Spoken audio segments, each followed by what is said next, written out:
നമസ്കാരം, ലോ ക്ലാസ്സിലേക്ക് സ്വാഗതം. ഇന്ന് കണ്ട സിനിമ വ്യസന സമേതം ബന്ധുമിത്രാദികൾ. ഒരു രക്ഷയില്ല, വളരെ ക്ലാസിക് ആയിട്ടുള്ള മൂവി എന്ന് പറയാം. എന്നാൽ നല്ലൊരു കോമഡി പടം എന്ന് പറയാം. നല്ലൊരു സറ്റയർ പൊളിറ്റിക്കൽ സിനിമ എന്ന് പറയാം. ഒരുപാട് അർത്ഥങ്ങളുള്ള ഒരു സിനിമയാണ് വ്യസന സമേതം ബന്ധുമിത്രാദികൾ. ഇതിലെനിക്ക് ആദ്യം നന്ദി പറയേണ്ടത് വിപിൻ ദാസ് എന്ന പ്രൊഡ്യൂസറോടാണ്.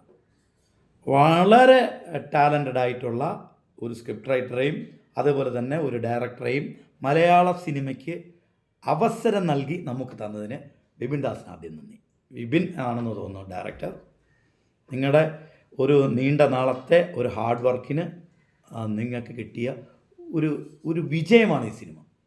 ഇനി അങ്ങോട്ട് നിങ്ങൾ തിരിഞ്ഞു നോക്കണ്ട, ഉറപ്പാണെന്ന് വെച്ചാൽ നമ്മളെന്താ പറയുക, ഇതിലൊരു എന്താ പറയുന്നത്, ഒരു സർക്കാസം അല്ലെങ്കിൽ പൊളിറ്റിക്കൽസ് ഇങ്ങനെയൊക്കെയുള്ള സിനിമയിൽ ഭയങ്കര ക്യാരിക്കച്ചറുണ്ട്. ഓരോ ക്യാരക്ടറിനും ഓരോ ക്യാരിക്കച്ചറൊക്കെ കൊടുത്ത് വേറൊരു മോഡിലാണ് അവതരിപ്പിക്കുന്നത്. പക്ഷേ ഇത് ഭയങ്കര റിയലിസ്റ്റിക്കായിട്ട് ഉള്ളൊരു സിനിമയാണ്. അതിലെ ക്യാരക്ടറുകളെല്ലാം എന്നാൽ റിയലിസ്റ്റിക്കാണ്, എന്നാൽ കോമഡിയാണ്, എന്നാൽ സർക്കാസമുണ്ട്, എന്നാൽ പൊളിറ്റിക്സ് പറയുന്നുണ്ട്. ഇത് പറഞ്ഞില്ലേ, ഇത് വളരെ റിയലിസ്റ്റിക്കായിട്ട് ചിരിപ്പിച്ച് ഒരുപാട് ക്യാരിക്കച്ചർ പോവാതെ വ്യക്തമായ പൊളിറ്റിക്സ് പറഞ്ഞ ഒരു സിനിമ. ഇത് തന്ന സംവിധായകനും നിർമ്മാതാവിനും ആദ്യം എൻ്റെ നന്ദി. നമ്മളെ ചിരിപ്പിച്ചതിന് നന്ദി.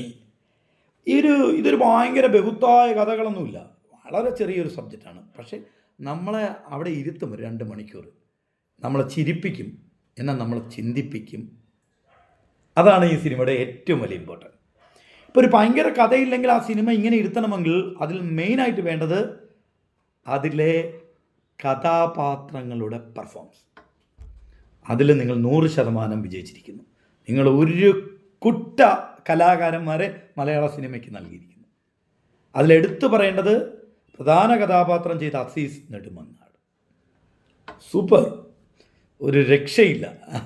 അസീസിൻ്റെ ഒരു കൺട്രോളിങ്, അല്ലെങ്കിൽ ഒരു ക്യാരക്ടറിന് കൊടുക്കുന്ന ഒരു കൺട്രോളുണ്ട്, ഒരു മീറ്റർ കൺട്രോൾ. അതുപോലെ തന്നെ ഇമോഷനിനൊക്കെ കൊടുക്കുന്ന ഒരു എന്താ പറയുന്ന ഒരു ഇമോഷൻ ഫീലിങ്സ്, ഓരോ പടങ്ങൾക്കും പുള്ളി നൽകുന്ന ഫീലിങ്സ്. അതുപോലെ തന്നെ പുള്ളിയുടെ ആക്ടിങ്ങിൽ വരുന്ന ഇമോഷൻ ചേഞ്ചസ്, വേരിയേഷൻസ് അതൊക്കെ ഭയങ്കര മെച്ചുവറായിട്ടുള്ള ഒരു നടനാണ്. എനിക്ക് തോന്നുന്നു ഈ വരുന്ന കാലങ്ങളിൽ വളരെ ലെജൻഡറി ആയിട്ട് പോകാവുന്ന ഒരു നടനാണ് അസീസ്. അത് തെളിയിച്ചു കഴിഞ്ഞു. ഇനി കിടിലം ക്യാരക്ടറുകൾ അസീസിന് ലഭിക്കും, ഉറപ്പാണ്. അതുപോലെ തന്നെ ഉള്ള വേറൊരു ക്യാരക്ടറാണ് നോബി മാർക്കോസ്.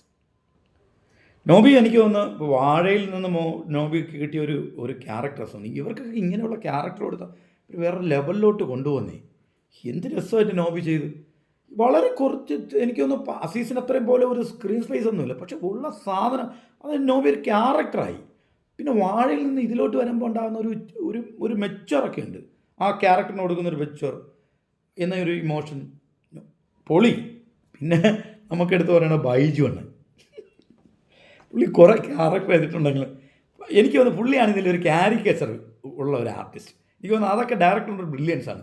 ആ പുള്ളിയാണ് അതിനകത്ത് ഏറ്റവും കൂടുതൽ പൊളിറ്റിക്സ് പറയുന്ന അവരുടെ ഒരു സംഭവമാണ്. അതിനൊരു ക്യാരിക്കേച്ചറൊക്കെ ഡയറക്ടർ കൊടുത്തു. അത് ഭയങ്കര രസമാണ്. അതൊക്കെ ഒരു ബ്രില്യൻസ് ആണ്, ഭയങ്കര രസമാണ്. പുള്ളി അത് വൃത്തിയായിട്ട് ചെയ്തിട്ടുണ്ട്. പിന്നെ ഞാൻ പറയുന്നതെന്ന് പറഞ്ഞാൽ നമ്മുടെ ഈ കോമഡിയിലൊക്കെ കാണുന്ന അശ്വതി എന്ന് പറയുന്നൊരു കുട്ടി, തിരുവനന്തപുരം ഭാഷയിൽ സംസാരിച്ച്, എൻ്റെ പൊന്ന്, എവരുടെയൊക്കെ കഴിവ് എന്ത് രസമാണ്, എന്തൊരു രസമായിട്ടെന്നറിയാമോ അവർ ആ ക്യാരക്ടറിനെ കൊണ്ടുവരിക്കുന്നത്. ആദ്യത്തേക്ക് ഒരു ലെവലിൽ പോയിട്ട് പിന്നെ ചെറുതായിട്ട് വന്ന് അവരുടെ ചില നേരത്തെ ഒരു മോളെയൊക്കെ നോക്കുന്നൊരു നോട്ടമൊക്കെ ഉണ്ട്. നോക്കിയപ്പോൾ എനിക്ക് കൽപ്പന ചേച്ചിയൊക്കെ ഓർമ്മ വന്നു. സത്യം പറഞ്ഞാൽ കൽപ്പന ചേച്ചിക്ക് ഒരു റീപ്ലേസ്മെൻ്റ് ഇല്ലായിരുന്നു. ഉറപ്പാണ് ഇവർ അതിനുള്ള റീപ്ലേസ്മെൻ്റാണ്.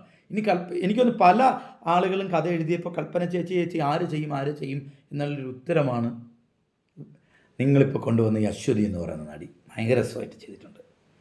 പിന്നെ ഇതിൻ്റെ ക്രിയേറ്റീവ് ഹെഡായിട്ടുള്ള ഒരു ആളാണ് സജി സബാന. എത്ര വർഷങ്ങൾക്ക് മുമ്പ് ഞാൻ പുള്ളിയുടെ മിമിക്രിയിൽ ഞങ്ങൾ ഒരുമിച്ച് മിമിക്രി ചെയ്തിട്ടുണ്ട്. പുള്ളിയൊക്കെ എത്ര വർഷം അതിനൊന്നും ഒരു കുഴപ്പമില്ല, അതിനൊക്കെ ഒരു സമയം വരും. സബാന ഉറപ്പാണ്. എന്ത് രസമായിട്ടാണ് പുള്ളി ആ ശരീരമൊക്കെ വെച്ച് ആ വില്ലൻ വേഷം ചെയ്തിരിക്കുന്നത്. പുള്ളി ഇതിൻ്റെ ക്രിയേറ്റീവ് ഹെഡാണ്, അടിപൊളി. പുള്ളി നന്നായിട്ട് ചെയ്തിട്ടുണ്ട്. പിന്നെ എനിക്ക് പറയേണ്ടതെന്ന് പറഞ്ഞാൽ 2 കഥാപാത്രങ്ങൾ, ദീപു നാവായിക്കുളം. അമ്പോ മച്ചനെ നീ എന്ത് ലൈഫായിട്ടാണ് ചെയ്യുന്നത്, ഒരു രക്ഷയില്ല, കിട്ടില്ല. അതുപോലെ തന്നെ വിംബാസ് ഭായിയുടെ കൂട്ടുകാരൻ ജയിലൊക്കെ ഉണ്ടായിരുന്നു നമ്മുടെ അജിത്ത് ഭായ്. ഓ കിടില്ല, നിങ്ങളാണ് എന്നെ ചിരിപ്പിച്ച് വയറുവേദന എടുക്കുന്ന മനുഷ്യൻ. നിങ്ങളൊക്കെ വേറെ ലെവലിൽ പോകണം. പോയി കഴിഞ്ഞു, അതാണ് സത്യം. പിന്നെ ഈ സോഷ്യൽ മീഡിയയിലുള്ള ആ കുറേ ആളുകൾക്ക് നമ്മൾ ഈ സോഷ്യൽ മീഡിയ ഇപ്പോൾ സുബിൻ ഡാർസൻ്റെ സോഷ്യൽ മീഡിയ കണ്ടു കഴിഞ്ഞാൽ ഒരേ പാറ്റേൺ ആണ്. അപ്പോൾ ഞാനൊക്കെ ആലോചിച്ചു സുബിൻ എന്ത് ചെയ്യും, സുബിനൊക്കെ വേറൊരു മൂഡിൽ ചെയ്തിരിക്കും. അതാണ് എൻ്റെ സത്യം. ഭയങ്കര രസമായിട്ട് സുബിൻ അത് പിടിച്ചിട്ടുണ്ട്. നല്ല രസമാണ് സുബിനെ, കൊള്ളാം, അടിപൊളിയായിട്ടുണ്ട്. അതുപോലെ തന്നെ നമ്മുടെ ചൂരലിൽ കൂടെ വന്ന ആൾ പുള്ളി ഇപ്പോഴത്തെ ആ പൊളിറ്റിക്സ് വേറൊരു പൊളിറ്റിക്സാണ് കേട്ടോ. അത് ഭയങ്കര രസമായിട്ട് ചെയ്തിട്ടുണ്ട്. എന്താണെന്ന് വെച്ചാൽ ഇപ്പോഴത്തെ യുവാക്കളാണല്ലോ ഇപ്പോഴത്തെ ഇടത്തിൻ്റെ കുറേ നേതാക്കളുണ്ട്, കൗൺസിലർമാർ, പഞ്ചായത്ത് പ്രസിഡൻ്റ് അല്ല പ്രസിഡൻ്റ് ആവില്ല, മെമ്പേഴ്സ്. അവരുടെ ഒരു പൊളിറ്റിക്സൊക്കെ ഉണ്ട്, അവരുടെ ഒരു രാഷ്ട്രീയ സംഭവം, അവരുടെ ഇടപെടലുകൾ, അതൊക്കെ എന്ത് സർക്കാസമായിട്ട് ഭയങ്കര കാരിക്കേച്ചറായിട്ട് നിങ്ങൾ അവതരിപ്പിച്ചു. പുള്ളി നന്നായിട്ട് ചെയ്തിട്ടുണ്ട് കേട്ടോ, അടിപൊളിയായിട്ട് ചെയ്തിട്ടുണ്ട്. പിന്നെ എനിക്ക് പറയാനുള്ള ഒരാളാണ് നമ്മുടെ അനിലേട്ടൻ ഫാരിമിയിൽ. പുള്ളിയെ കാണുമ്പോൾ തന്നെ നമ്മുടെ നാട്ടിന് ചുറ്റുമുള്ള ഒരാളാണ്. പുള്ളിയുടെ തിരുവനന്തപുരം ഭാഷയൊക്കെ ഡെലിവറി ചെയ്തിരിക്കുന്ന എന്ത് രസമാണ്. പുള്ളിയൊക്കെ വളരെ കുറച്ചേ ഉള്ളൂ, പക്ഷേ നമ്മുടെ ശ്രദ്ധയിലുണ്ട് പുള്ളി. അതൊക്കെ രസമുണ്ട്. പുള്ളി ആ ചില സംഭവത്തൊക്കെ പറയുന്നത് അങ്ങേര് വരുന്നു, അങ്ങേര് ഇടപെടുമെന്നൊക്കെ പറയുന്ന സാധനമൊക്കെ ഭയങ്കര, അത് ആ ട്രെയിലറിലൊക്കെ ഉണ്ട്, അത് രസമായിട്ടുണ്ട്. പിന്നെ നമ്മുടെ രതീഷോ വളരെ സമയം പുള്ളിയുടെ മാസ് എലമെൻറ്റ് പൊളി. ഞാനത് പറയുന്നില്ല, നിങ്ങൾ വളരെ ഇമ്പോർട്ടൻ്റ് ആണ് ആ രതീഷോങ്ങിയുടെ പെർഫോമൻസ്. പിന്നെ സോഷ്യൽ മീഡിയയിൽ നിന്ന് വന്നിട്ടുള്ള എല്ലാവർക്കും അവരുടേതായ കഴിവുകൾ, അവരുടെ ഉള്ളിലുള്ള കഴിവുകൾ, നമ്മളിത് ചെയ്യും, നിങ്ങൾ എനിക്ക് നമ്മൾ റീലല്ല ചെയ്യുന്നത്, ഇങ്ങനെയും ചെയ്യും എന്ന് തെളിയിക്കുന്ന ഒരു കൂട്ടം കലാകാരന്മാരെ ഡയറക്ടേഴ്സും 2 വിപിൻ ഭായിയും കൂടെ മലയാളത്തിന് സമ്മാനിച്ചു. അതാണ് ഇതിലെ ഏറ്റവും വലിയ കാര്യം. പിന്നെ ക്യാമറയും ഒക്കെ ഭയങ്കര രസമാണ്, ക്യാമറയൊക്കെ നല്ല രസമാണ്. എനിക്ക് കുറേ ഹാൻഡ് ഹീൽഡൊക്കെയാണ്, അതൊക്കെയാണ് അതിൻ്റെ ഒരു മൂഡ്. ആ ചെറിയൊരു ജെർക്കൊക്കെ ഭയങ്കര രസമായിട്ടുണ്ട്, അതൊക്കെ അതിന് ഭയങ്കര രസമായിട്ടുണ്ട്. പിന്നെ എഡിറ്റിങ് നല്ല രസമായിട്ട് എഡിറ്റ് ചെയ്തിട്ടുണ്ട്. പിന്നെ നമ്മൾ എടുത്തു പറയാൻ 2 പേരെ വിട്ടുപോയിട്ടുണ്ട്. ജോമോൻ, എൻ്റെ പൊന്ന് ജോമോൻ, എന്നെ ചിരിപ്പിച്ച് കൊല്ലും. തിയേറ്ററിലോളം, അതായത് നമ്മൾ ഉത്സവപ്പറമ്പിലൊക്കെ മെമിക്രി കാണുമ്പോൾ ആഡിയൻസിലൊരു ചിരിയുണ്ടല്ലോ, അങ്ങനെ ഒരു ഓളം സൃഷ്ടിക്കാൻ ജോമോന് കിട്ടിയിട്ടുണ്ട്.